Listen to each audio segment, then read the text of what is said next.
Hi, this is Kevin Mulcahy Jr. for We Love Soaps TV. We're going to take a peek at Dirty Soap, which is a docu-series that follows the lives of daytime soap stars. It premieres this Sunday at 10 o'clock on E! Up first, we have a behind-the-scenes look at the show with Kelly Monaco and Kirsten Storms.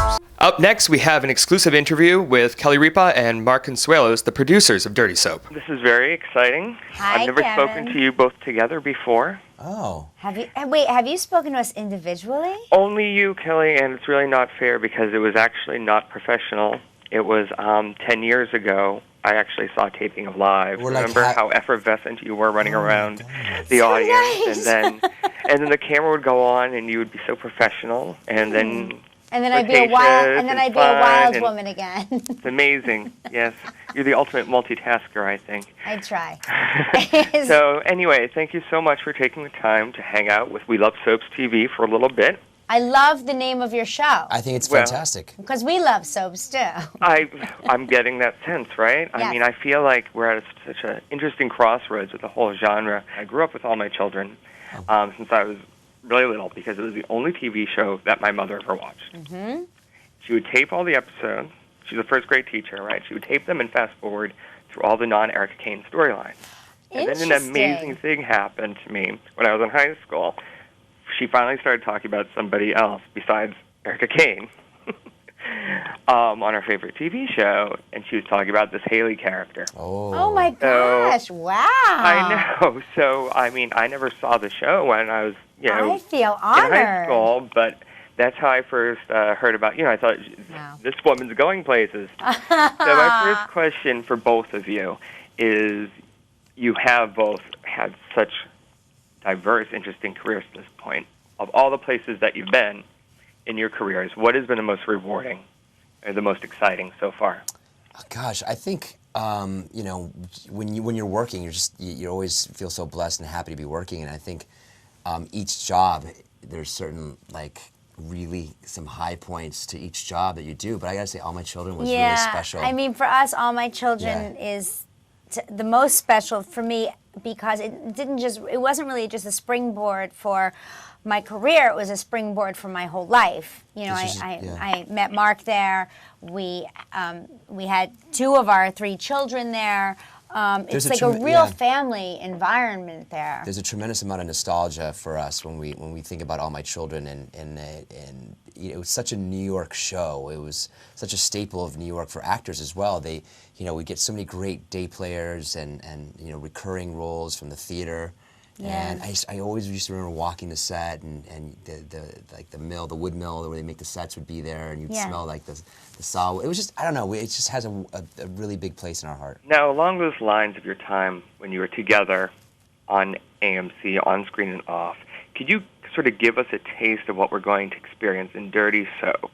If you could think of what sort of behind-the-scenes juicy moments from Mark and Kelly's romance during AMC years would you put in the show? Well, Kevin, let me just tell you that Mark and I, we ran away and eloped to Las Vegas together and came back the next day and went to work and...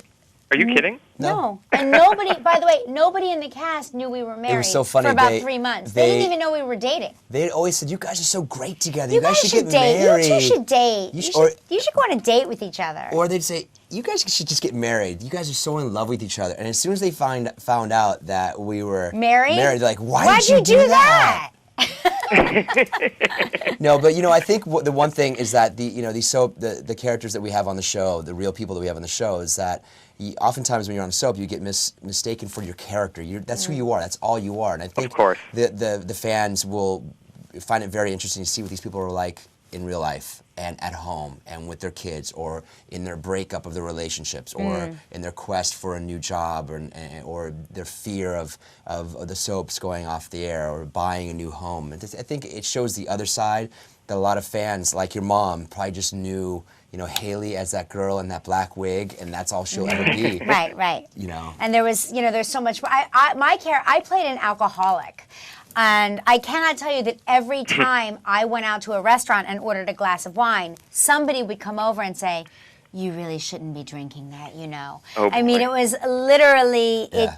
it stayed with me for at least 10 years after I left the show. It was like, no matter where I went, they Yeah. would say, you really need to find help for your addiction. The timing, I mean, and the timing of this is really just surreal for us. You know, All My Children's going off the air this Friday. I know. Tomorrow. Yeah. And this show is premiering on Sunday, and it feels like, you know, there was such an outcry and so many protests when All My Children was being canceled that people really, they came out of the woodwork. I'm like, where have all these fans? Right, where have these viewers been? You know? Yeah. And it's So- so hard because, as you know, the television viewing audience is such an elusive thing right now because content can be gotten everywhere. There's so many choices. Right. And so maybe this is a way to sort of remind people that there are still some great soaps Sure. out there and take them behind the scenes and really show them sort of the human side of these characters that they know and love.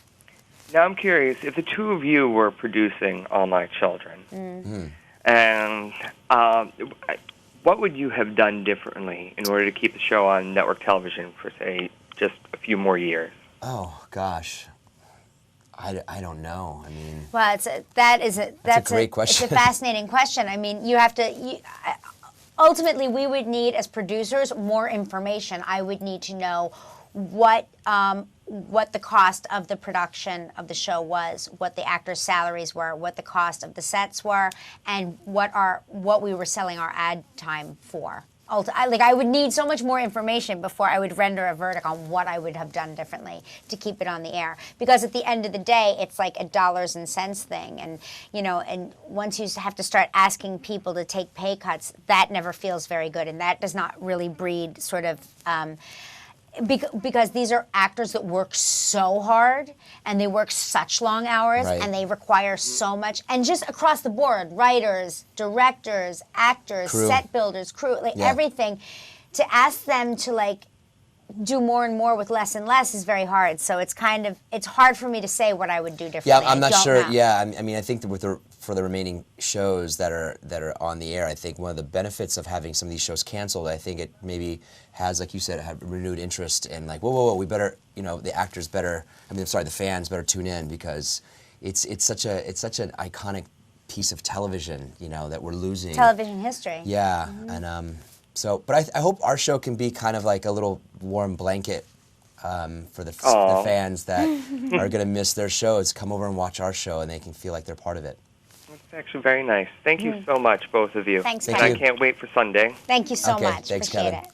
Thanks for watching. Make sure you tune in this Sunday night, 10 o'clock on E! For the premiere of Dirty Soap.